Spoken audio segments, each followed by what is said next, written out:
नमस्कार, स्वागत है आप सभी लोगों का हमारे इस YouTube चैनल में। तो देखो स्टूडेंट्स, आज हम लोग देखेंगे सिविक्स का क्वेश्चन और आंसर। तो इसमें आज हम कौन सा चैप्टर देखने वाले हैं? चैप्टर नंबर 1, जिसका नाम क्या है? Introduction to the parliamentary system. ठीक है, तो चलिए फिर स्टार्ट करें। क्वेश्चन नंबर 1 है, choose the correct option and rewrite the statement. तो पहला यहाँ पे स्टेटमेंट है कि parliamentary system of government develop in, कहाँ पे ये डेवलप हुआ था? इंग्लैंड में डेवलप हुआ था, है ना। हम लोगों ने लेसन के अंदर पढ़ा था, सबसे पहले कहाँ पे डेवलप हुआ था? वहीं पर इंग्लैंड में। ठीक है, और जो हमारा प्रेसिडेंशियल सिस्टम है, देखो इन द प्रेसिडेंशियल सिस्टम कौन होता है? एग्जीक्यूटिव हेड, तो वो होते हैं प्रेसिडेंट साहब, इसीलिए यहाँ पे प्रेसिडेंट आएगा। क्या लिखोगे? In the presidential system president is the executive head. ठीक है, चलो अब इसको कंप्लीट करना है। Complete the information in the following table. तो देखिएगा, नेम ऑफ द इंस्टीट्यूशन और यहाँ पे उसके कार्य यानी कि फंक्शन बताए गए हैं। तो देखिए, ये जो हमारे लेजिस्लेचर है वो क्या काम करते हैं? टू मेक द लॉज, यानी लॉज बनाने का काम किसका होता है? लेजिस्लेचर का होता है। और ये जो एग्जीक्यूटिव है ना, इनका काम क्या होता है प्यारे बच्चों? जो लॉज बनाए गए हैं उनको इम्प्लीमेंट करे, तो to implement the laws, and दूसरी एग्जीक्यूट पॉलिसीज एंड डिसीजन, जो भी पॉलिसीज एंड डिसीजन है उसको एग्जीक्यूट करे। ठीक है, और फिर उसके बाद जुडिशरी का काम क्या होता है? तो टू प्रोवाइड जस्टिस, यानी कि जस्टिस देने का काम। मेनली अगर आप काम देखोगे ना प्यारे दोस्तों, देखो इनका काम होता है भैया लॉ बना दो, इनका काम होता है इम्प्लीमेंट कर दो, ये नहीं करोगे तो भी चलेगा। फिर to provide justice, justice provide करते हैं जुडिशरी। तो इस प्रकार से ये तीनों बॉडीज जो है वो काम करती है किसी भी कंट्री में। ठीक है, explain the following statements with reasons. आइए समझते हैं। पहला क्या दिया है? India adopted the parliamentary system of government. अब आपको इसके पीछे का कारण बताना है कि क्या है। तो देखो, मैंने आपको कारण बताए थे कि क्यों इंडिया ने इसको एडॉप्ट किया है, बहुत सारे कारण थे, है ना।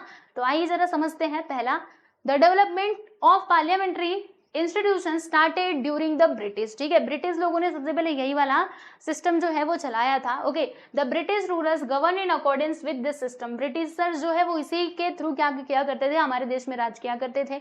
The parliamentary system of government in India is also a product of freedom movement. Thus, all India adopted the parliamentary system because Indians were familiar to this system of government. यानी देखो यहाँ पे ये लाइन आपको मिल गई, हमारे India ने इसको क्यों अडॉप्ट किया? क्योंकि ब्रिटिशर्स जो थे वो हमारे ऊपर राज कर रहे थे इसी के जरिए, इसी सिस्टम के जरिए, और इंडियन लोग इससे क्या थे? फेमिलियर भी थे। तो इसीलिए हमने इसी सिस्टम को अपना लिया, है ना। जो चीज़ हमें पहले से पता होती है वो चीज़ हमको बताई जाए तो हमें अच्छे से समझ आती है। तो इसी कारणवश इसका उपयोग, मतलब इसको ये वाले सिस्टम को यहाँ पे लाया गया। ठीक है, याद रखिएगा।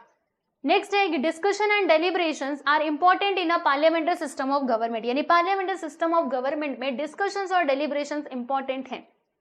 तो बिल्कुल इंपॉर्टेंट है, क्योंकि डेलिब्रेशन और डिस्कशन के थ्रू क्या होता है? यही होता है कि जब वाद विवाद होंगे ना तो सही कानून बनेगा, सही से निर्णय लिया जाएगा। वरना आप अकेले अकेले निर्णय ले रहे हो, किसी से ना पूछ रहे हो, तो फिर तो गड़बड़ हो जाएगी। अपने मन से कोई किसी डायरेक्शन में जा सकता है, लेकिन अगर हम कोई डिसीजन लेते हैं बात करके तो फिर हमें अच्छा रास्ता मिलता है। तो देखेंगे, questions related to public welfare are discussed in the legislature. Legislature में क्या किया जाता है कि पब्लिक वेलफेयर यानी लोगों का भला किस चीज में है, इससे संबंधित वहां पे डिस्कशंस होते हैं। Members from the opposition party also take part in this discussion. यानी कि जो अपोजिशन पार्टी के मेंबर्स है ना, वो भी इस डिस्कशन में पार्ट लेते हैं। और क्या होता है देखिएगा, अब जो अपोजिशन पार्टी वाले हैं, ठीक है, दूसरी साइड के जो दूसरे पार्टी वाले लोग हैं वो क्या करते हैं?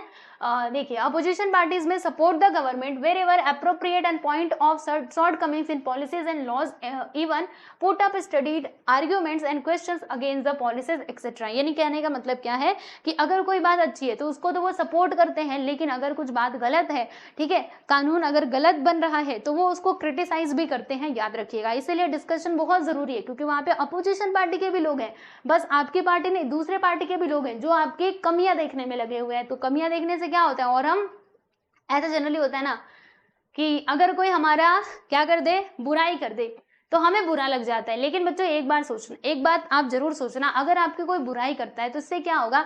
आपको आपकी कमी पता चलेगी, है ना। एक बात कहा जाता है, ठीक है, शायद आप लोग सहमत ना हो, लेकिन सुनिए, कहते हैं कि कोई किसी की बुराई नहीं करता है, सब लोग उसका जो उसने किया है ना वो बात वो लोग करते हैं। ठीक है, आपने जो किया वही बात कह रहे हैं, लेकिन आपको बुराई लग रही है। ओके, तो अगर कोई आपके बारे में कुछ गलत बोल रहा है तो आप उस चीज को देखिए, अच्छा मेरे अंदर ये बुराई है, चलो मैं इसको ठीक कर लेता हूँ।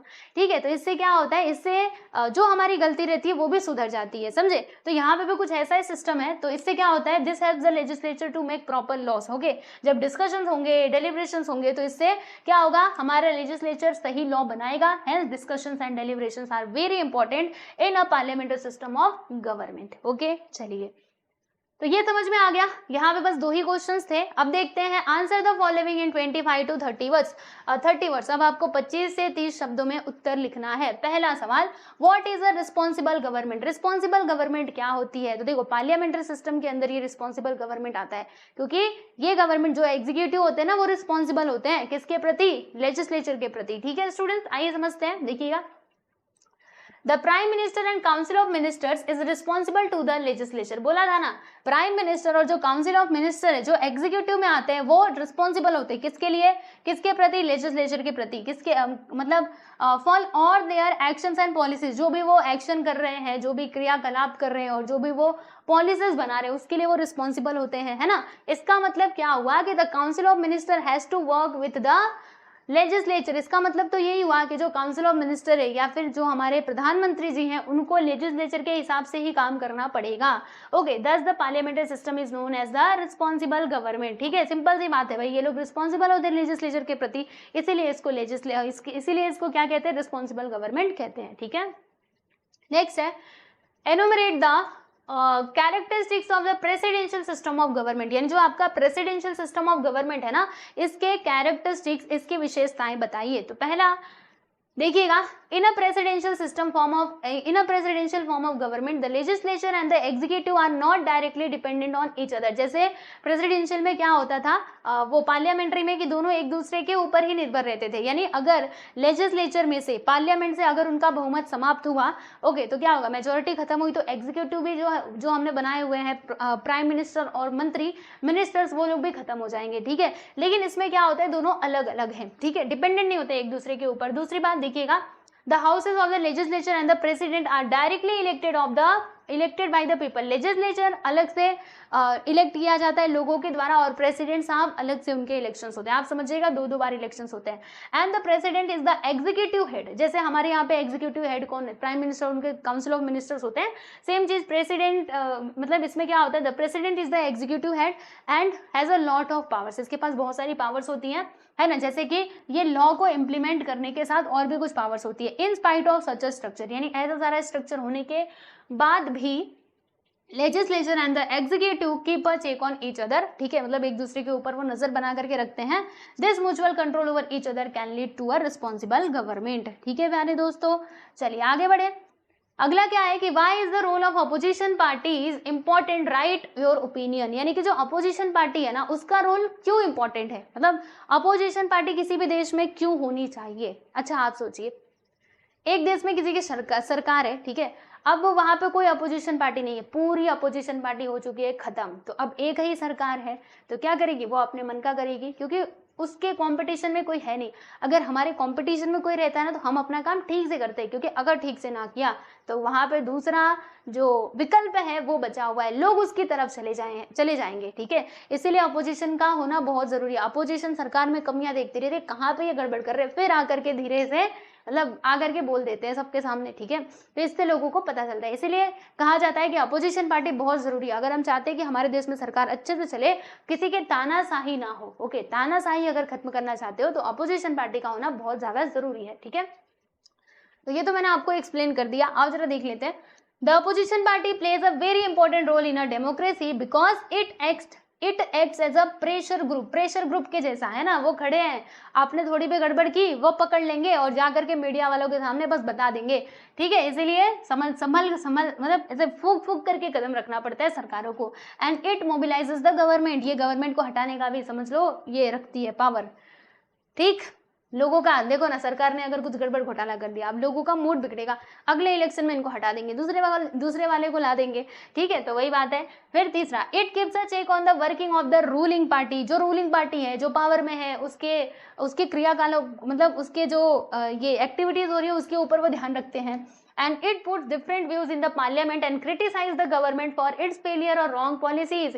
यानी अगर कोई गलत पॉलिसी है, फेलियर हो रहा है, तो इसके लिए वो सरकार को क्या करते हैं? क्रिटिसाइज भी करते हैं। एंड अपोजिशन पार्टी का मेन रोल क्या होता है प्यारे बच्चों, कि वो क्वेश्चन करते हैं government of the day and hold them accountable to the public. यानी कि कहने का मतलब क्या है कि वही क्वेश्चंस भी तो पूछेंगे ना, ठीक है। And the opposition party represent an alternative government, देख रहे हो आप लोग, यानी कि ये हमारे सामने एक ना विकल्प के तौर पे होते हैं कि अगर ये सरकार, ये ए सरकार है, अगर इसने हमारी मतलब अच्छे से काम ना किया तो भैया ये हमारे पास है, अगले इलेक्शन में इनको हम चुन लेंगे, इसीलिए ठीक से काम करो। ओके, तो आप देख लो यहाँ पर अब नहीं है ना, यहाँ पर आपका चैप्टर होता है कंप्लीट। तो सारे के सारे क्वेश्चन के आंसर मैंने आपको एक्सप्लेन कर दिए हैं। अब मुझे नहीं लगता कि आपको कुछ भी प्रॉब्लम होगा। ओके, मैंने आपको ये लेसन का एक्सप्लेनेशन भी बता दिया है और क्वेश्चन आंसर भी दे दिया है। तो बस आप पढ़ते रहिए, मुस्कुराते रहिए, मिलते हैं नेक्स्ट वीडियो में। ओके, चलो बाय बाय एवरीवन।